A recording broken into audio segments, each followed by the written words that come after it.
पुणे भाजपचे आमदार सुरेश धस सातत्यानं अजित पवारांना लक्ष करतायत। परभणीनंतर पुण्यातही धसांनी अजित पवारांवर टीकास्त्र टाकलं। त्यानंतर आता अजित पवारांच्या राष्ट्रवादीनेही धसांवरून भाजपला इशारा द्यायला सुरुवात केल्याचं दिसतंय। त्यामुळे मस्साजोगच्या राजकारणावरून महायुती अंतर्गत धुसफूस सुरू झाल्याचं दिसून येत आहे। हे अजित दादा तुझ्या पाया पडतो, तुझं काय अडकलं रे ह्यांच्यापाशी? सुरेश धस साहेब हे मिठाचा खडा टाकण्याचं काम महायुतीमध्ये करतायत। राज्याच्या अर्थमंत्र्यांना आणि उपमुख्यमंत्र्यांबद्दल असे अपशब्द वापरले त्या कोणालाही सुट्टी भेटणार नाही। मस्साजोग हत्याकांडाला आता राजकीय वळण मिळाल्याचं दिसतंय। एकीकडे राज्यभरात या घटनेच्या निषेधार्थ मोर्चांचं सत्र सुरू झालेलं असतानाच सुरेश धस धनंजय मुंडे यांच्या आडून अजित पवार यांना सुद्धा लक्ष करतायत असं दिसतंय। अजित दादा तेरा वादा क्या हुआ रे?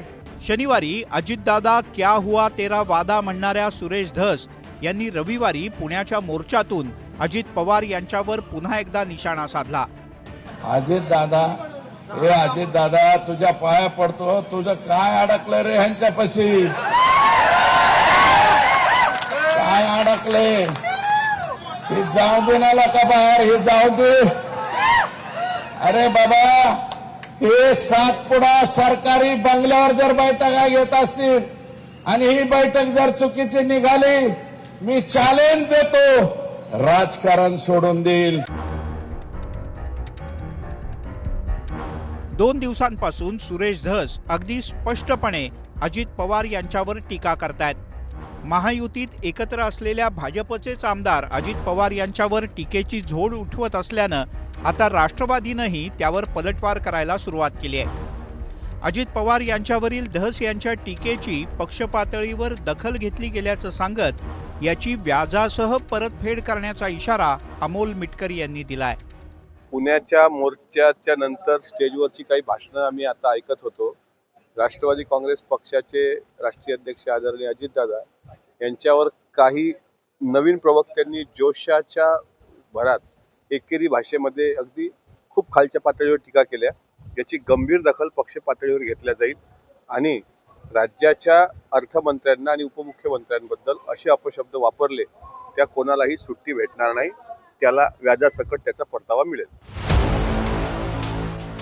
त्याच वेळेला राष्ट्रवादीचे प्रवक्ते सूरज चव्हाण यांनी सुरेश धस हे महायुतीत मिठाचा खडा टाकत असल्याचा पलटवार केलाय। अजितदादांनी बीड दौऱ्यावरती असताना त्यावेळेस ते म्हणाले होते या प्रकरणात जे कोणी दोषी असतील त्यांच्यावरती कठोरातली कठोर कारवाई त्या ठिकाणी करण्यात येईल। परंतु चौकशी चालू असताना सुरेश धस साहेब क्या हुआ तेरा वादा म्हणून प्रश्न विचारतात। म्हणून माझा प्रश्न सुरेश धस साहेबांना आहे की तुमचा गृह खात्यावर विश्वास नाही का चौकशी करणाऱ्या अधिकाऱ्यावर विश्वास नाही? याचं उत्तर आमदार सुरेश धस साहेबांनी द्यावं आणि देवेंद्र फडणवीस साहेबांना विनंती आहे की तात्काळ यांना आवर घालावा, कारण सुरेश धस साहेब हे मिठाचा खडा टाकण्याचं काम महायुतीमध्ये करतायत।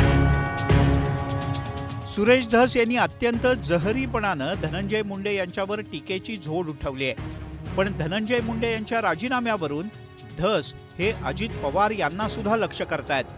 परिणामी सुरेश धस यांच्या टीकेमुळे राष्ट्रवादीचे नेते आक्रमक झाल्याचं दिसतंय। या सगळ्या प्रकारात मस्साजोगवरून महायुतीच्याच दोनही पक्षांमध्ये अंतर्गत वाद चांगलाच रंगलाय। यामुळे येत्या काळात या सगळ्याचे पडसाद कसे उमटतात हे पाहणं महत्त्वाचं आहे। Bureau report, news 18 Lokmat. तर मस्साजोग